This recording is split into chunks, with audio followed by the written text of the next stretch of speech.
Mr. Christopher Monroe, grandson of Mr. George Key.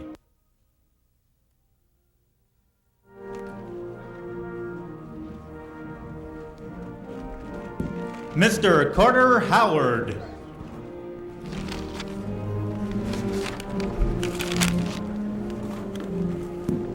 Mr. Frederick Moss.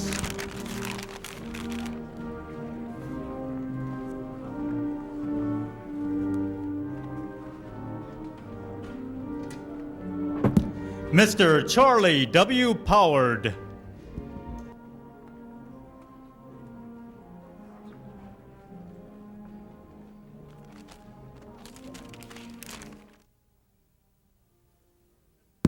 Mr. Fred Simmons. And Mr. Herman Shaw.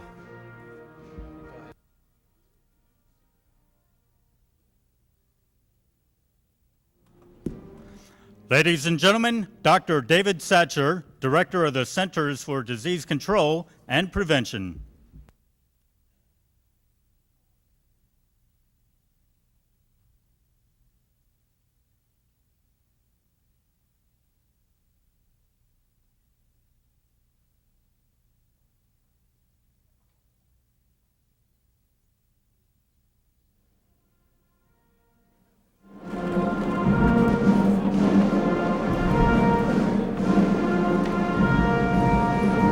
Ladies and gentlemen, the President of the United States, accompanied by the Vice President.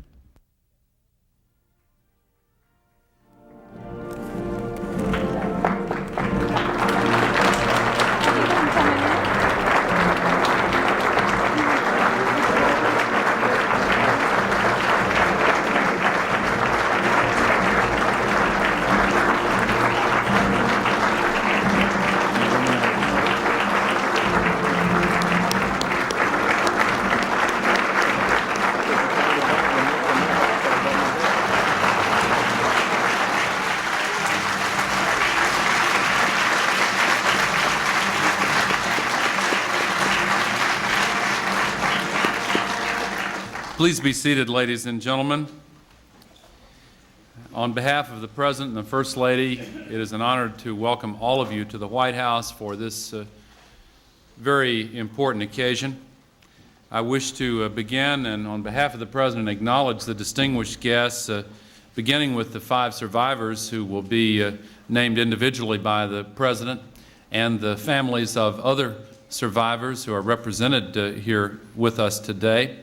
And one of them will be, one of the survivors, Mr. Shaw, will be introduced by Dr. Satcher in a moment, and he will present the President. I wish to acknowledge the many members of Congress who are present. Senator John Glenn, the chair of the Congressional Black Caucus, Congresswoman Maxine Waters, the congressman representing the district from which most of these individuals traveled, Congressman Earl Hilliard, and Congressman Louis Stokes, who figured prominently in the effort to address this injustice, and some 35 other members of the Congressional Black Caucus, all of whom worked together tirelessly to make certain that the people of the United States of America were made fully aware of the need for the step the President is taking today. Members of the Cabinet, Transportation Secretary Rodney Slater and Labor Secretary Alexis Herman. Other distinguished guests, I can't mention all by name, but there are the heads of a great many prominent African American organizations in the United States of America, the heads of many organizations formed to battle against the threat of AIDS, organizations that have also been prominent in this effort. Individuals such as Dr. Henry Foster, Dr. Benjamin Payton, president of Tuskegee University, and dozens of other extremely distinguished prominent guests, too many to acknowledge individually.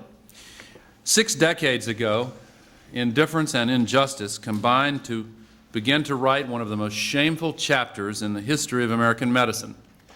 Of course, the infamous project called the Tuskegee Study of Untreated Syphilis in the Negro Male.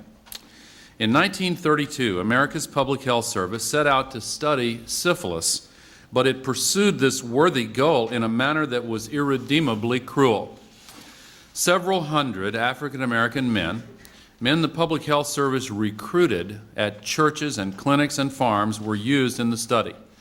Most of these men had syphilis. None of them knew their bodies harbored this disease. And then the Public Health Service followed the men's lives, watched how the disease developed, all the while withholding medicine, withholding treatment of any kind for these innocent American citizens. Medical professionals willingly, intentionally let human beings suffer from a treatable and then later a curable illness. These researchers knew that mercury and arsenic compounds could treat the disease, but the Tuskegee men did not receive the medicine. Later, the researchers knew that penicillin could cure the disease, but again, the Tuskegee men did not get the medicine. They didn't get treated until the 40-year study was discovered and stopped amid public outcry in 1972. It was a disgraceful episode for American science. We feel the repercussions still, tremors of distrust that have not yet disappeared. To this day, the Tuskegee study makes some Americans think twice about donating blood or taking their children for vaccinations or signing an organ donor card. But out of this sad incident, we can learn and we can find healing.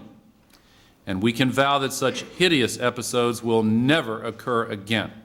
The relentless pursuit of scientific truth is a noble endeavor, but not so noble that it exempts us from our deeper obligations to be moral and just, to revere the sanctity of the lives of our fellow men and women. The ultimate purpose of science is to improve human lives. Science and technology can be powerful forces for good, and usually are.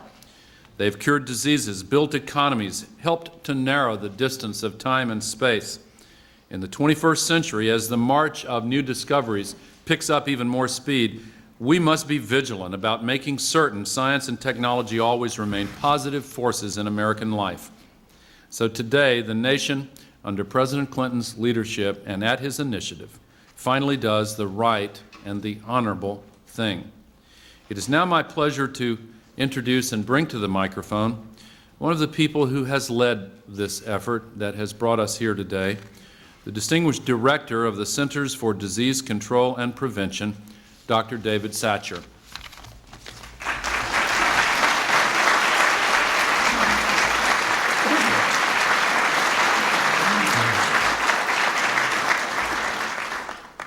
Thank you, Mr. Vice President. Mr. President, I'm honored to be here today with you and all of our distinguished guests. As I begin my remarks, I'd like to make a few acknowledgments. First of all, I'd like to recognize the Acting Surgeon General, Dr. Audrey Manley, who is participating in the ceremony via satellite from Tuskegee, Alabama, along with several of the study participants and their families who were unable to attend the ceremony in Washington, D.C. So our satellite downlink is working. I want to especially thank the Secretary of Health and Human Services, Donna Shalala, who is giving a commencement address and could not be with us today. But her leadership has allowed us to raise the standards of human research. And finally, I would like to thank President Clinton for his courage, his commitment, and vision in bringing us together so that we can make a new beginning. We see it as an opportunity to start again, sensitized by the lessons we have learned from past mistakes and continuing to enhance our mission to protect the public's health. Today is an historic event. As our president acknowledges the tragedy of the U.S. Public Health Service syphilis study in Tuskegee and apologizes on behalf of the government for decisions made many years ago that still haunt us, we open a new chapter in public health. The U.S. public health study of untreated syphilis in the Negro male was wrong for many reasons.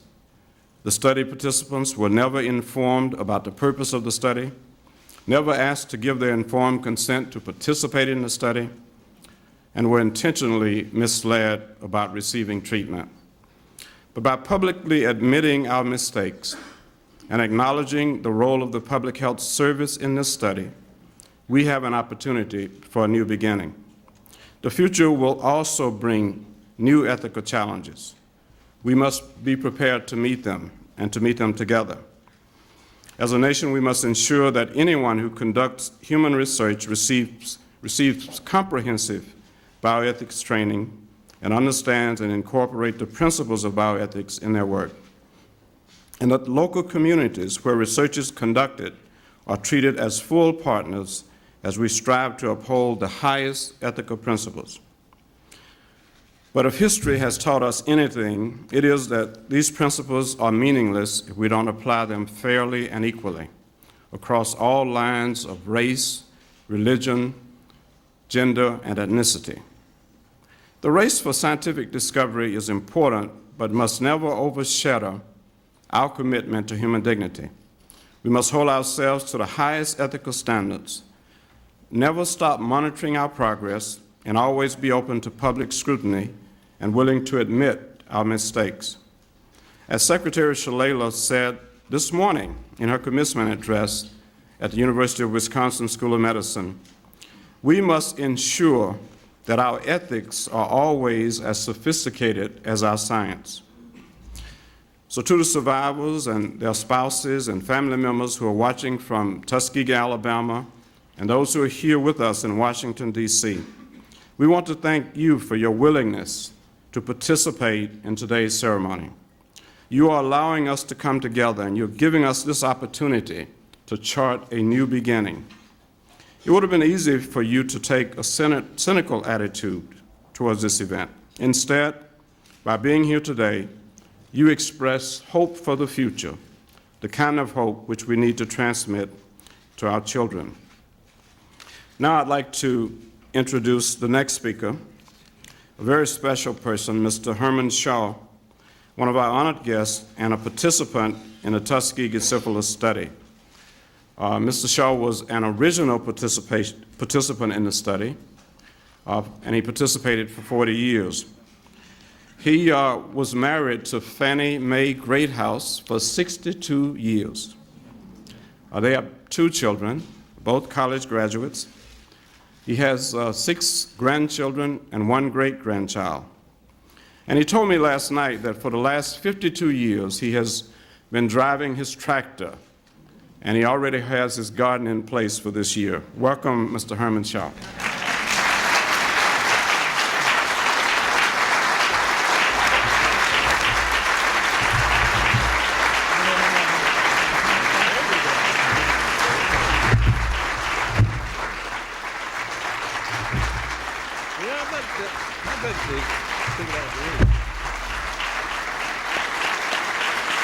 Thank you. Thank you.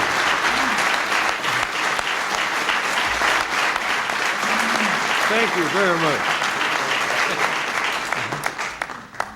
Thank you very, very much. On behalf of all the survivors who have today and those who could not attend, and on behalf of their heirs, my fellow participants who have died, I wish to thank Mr. President Clinton.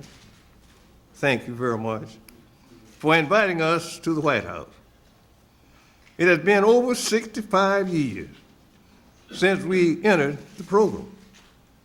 We are delighted today to close this very tragic and painful chapter in our lives. We were treated unfairly, to some extent, like guinea pigs.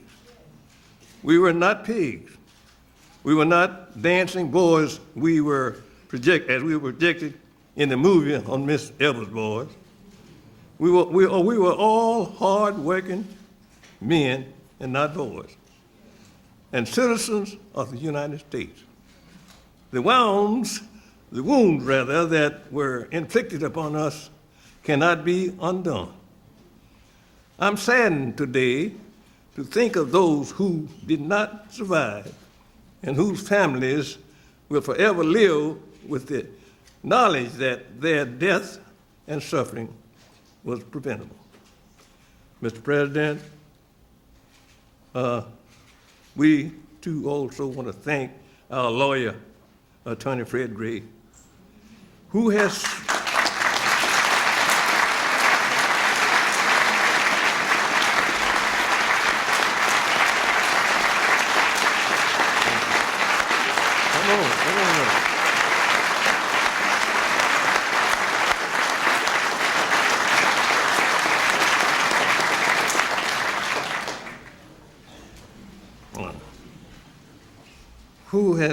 been with us during these 25 years and helped us to make this ceremony is important, has become the damage done by the Tuskegee study is much deeper than the wounds any of us may have suffered. It speaks to our faith in government and the ability of medical science to serve as a force for good. As I said at the press conference in Shiloh Baptist Church in Otsauga, Alabama, on April the 8th, in addition to the apology, we want to construct a Tuskegee permanent memorial, a place where our children, grandchildren, will be able to see the contribution that we and others made to this country. I'm glad that I have help from the Tuskegee Human Rights Multiple Center, which will be for the purpose of creating such a lasting memorial. In my opinion, it is never too late to work to restore faith and trust. So a quarter of a century after the study ended, President Clinton, decision gathered us here to allow us to finally put this horrible nightmare behind us as a nation, a most welcome decision. In order for America to reach its full potential, we must truly be one America, black, red, white together, trusting each other, caring for each other, and never allowing the kind of tragedy which has happened to us in Tuskegee study to ever happen again. Mr. President, words cannot express my gratitude to you for bringing us here today, for doing so, doing your best to right this wrong tragedy, and to resolve the American should never again allow such an event to occur again. Ladies and gentlemen, I give you the President of the United States of America.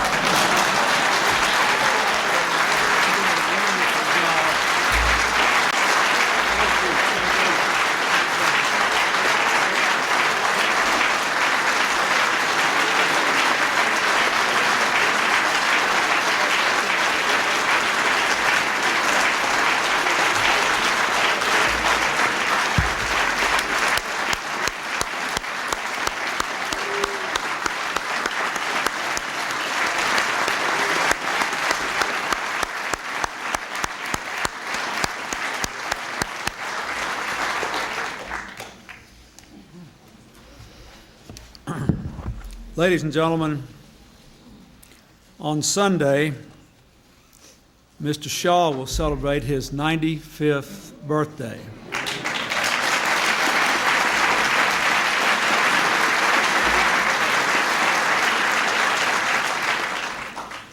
I would like to recognize the other survivors who are here today and their families. Mr. Charlie Pollard is here.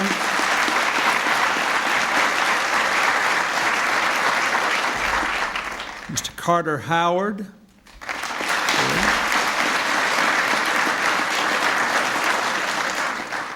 Mr. Fred Simmons.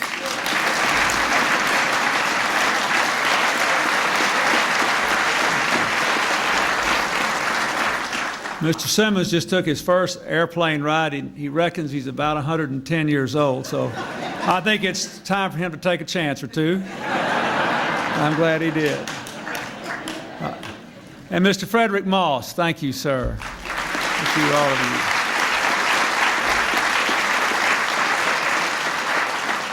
I would also like to ask three family representatives who are here. Sam Donor is represented by his daughter, Gwendolyn Cox. Thank you, Gwendolyn. Ernest Hendon, who is watching in Tuskegee, is represented by his brother, North Hendon. Thank you, sir, for being here. And George Key is represented by his grandson, Christopher Monroe. Thank you, Chris. I also acknowledge the families, community leaders, teachers, and students watching today by satellite from Tuskegee. The White House is the people's house. We are glad to have all of you here today. I thank Dr. David Satcher for his role in this. I thank Congresswoman Waters and Congressman Hilliard, Congressman Stokes, the entire Congressional Black Caucus, Dr. Satcher, members of the cabinet who are here, Secretary Herman, Secretary Slater, a great friend of freedom, Fred Gray. Thank you for fighting this long battle for all these long years. The 8 men who are survivors of the syphilis study at Tuskegee are a living link to a time not so very long ago that many Americans would prefer not to remember. But we dare not forget. It was a time when our nation failed to live up to its ideals, when our nation broke the trust with our people that is the very foundation of our democracy. It is not only in remembering that shameful past that we can make amends and repair our nation, but it is in remembering that past that we can build a better present and a better future. And without remembering it, we cannot make amends and we cannot go forward. So today, America does remember the hundreds of men used in research without their knowledge and consent. We remember them and their family members. Men who were poor and African American, without resources and with few alternatives. They believed they had found hope when they were offered free medical care by the United States Public Health Service. They were betrayed. Medical people are supposed to help when we need care, but even once a cure was discovered, they were denied help, and they were lied to by their government. Our government is supposed to protect the rights of its citizens. Their rights were trampled upon. 40 years, hundreds of men betrayed, along with their wives and children, along with a community in Macon County, Alabama, the city of Tuskegee, the fine university there, and the larger African American community. The United States government did something that was wrong, deeply, profoundly, morally wrong. It was an outrage to our commitment to integrity and equality for all our citizens. To the survivors, to the wives and family members, the children and the grandchildren, I say what you know.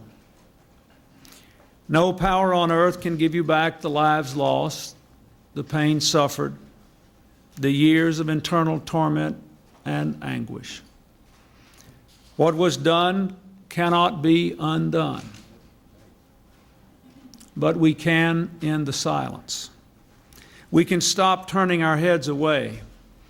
We can look at you in the eye and finally say, on behalf of the American people, what the United States government did was shameful, and I am sorry.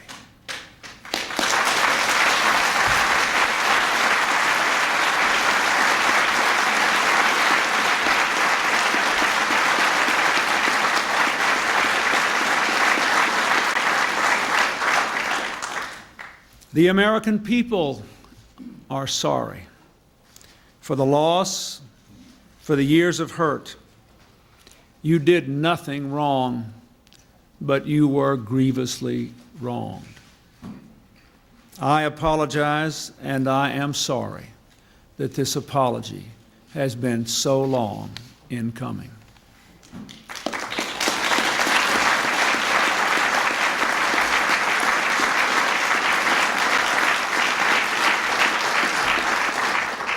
To Macon County, to Tuskegee, to the doctors who have been wrongly associated with the events there, you have our apology as well. To our African American citizens, I am sorry that your federal government orchestrated a study so clearly racist. That can never be allowed to happen again. It is against everything our country stands for, and what we must stand against is what it was. So let us resolve to hold forever in our hearts and minds the memory of a time not long ago in Macon County, Alabama, so that we can always see how adrift we can become when the rights of any citizens are neglected, ignored, and betrayed. And let us resolve here and now to move forward together. The legacy of the study at Tuskegee has reached far and deep in ways that hurt our progress and divide our nation. We cannot be one America when a whole segment of our nation has no trust in America. An apology is the first step, and we take it with a commitment to rebuild that broken trust. We can begin by making sure there is never again another episode like this one. We need to do more to ensure that medical research practices are sound and ethical, and that researchers work more closely with communities. Today, I would like to announce several steps to help us achieve these goals. First, we will help to build that lasting memorial at Tuskegee.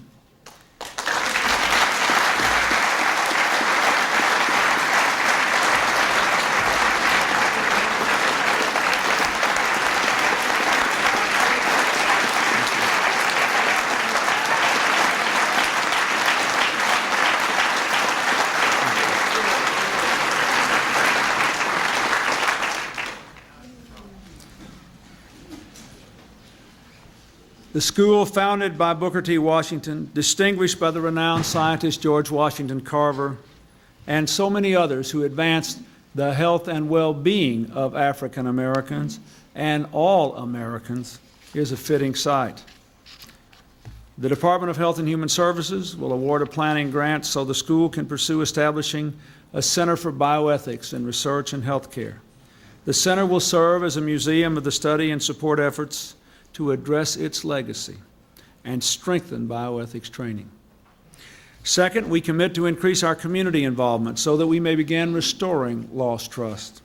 The study at Tuskegee served to sow distrust of our medical institutions, especially where research is involved. Since the study was halted, abuses have been checked by making informed consent and local review mandatory in federally funded and mandated research. Still, 25 years later, many medical studies have little African American participation, and African American organ donors are few. This impedes efforts to conduct promising research and to provide the best health care to all our people, including African Americans. So today I'm directing the Secretary of Health and Human Services, Donna Shalala, to issue a report in 180 days about how we can best involve communities, especially minority communities, in research and health care. You must Every American group must be involved in medical research in ways that are positive. We have put the curse behind us. Now we must bring the benefits to all Americans.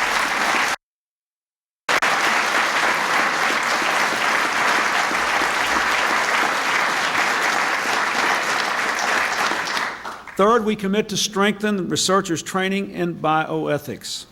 We are constantly working on making breakthroughs in protecting the health of our people and in vanquishing diseases. But all our people must be assured that their rights and dignity will be respected as new drugs, treatments, and therapies are tested and used. So I am directing Secretary Shalala to work in partnership with higher education to prepare training materials for medical researchers. They will be available in a year.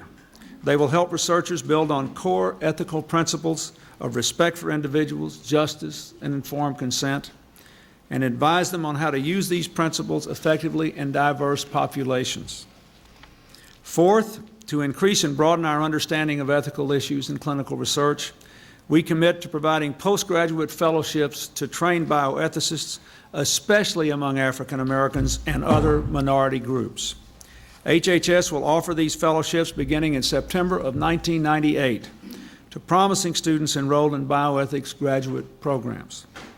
And finally, by executive order, I am also today extending the charter of the National Bioethics Advisory Commission to October of 1999. The need for this commission is clear. We must be able to call on the thoughtful, collective wisdom of experts and community representatives to find ways to further strengthen our protections for subjects in human research. We face a challenge in our time.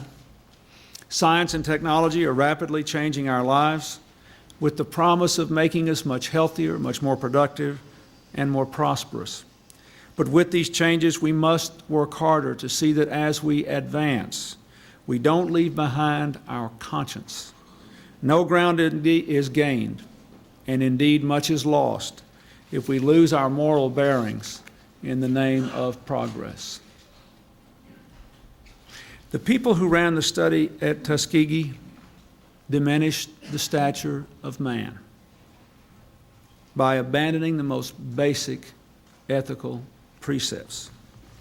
They forgot their pledge to heal and repair. They had the power to heal the survivors and all the others, and they did not. Today, all we can do is apologize. But you have the power. For only you, Mr. Shaw, the others who are here, the family members who are with us in Tuskegee, only you have the power to forgive. Your presence here shows us that you have chosen a better path than your government did so long ago. You have not withheld the power to forgive. I hope today and tomorrow, every American will remember your lesson and live by it. Thank you, and God bless you.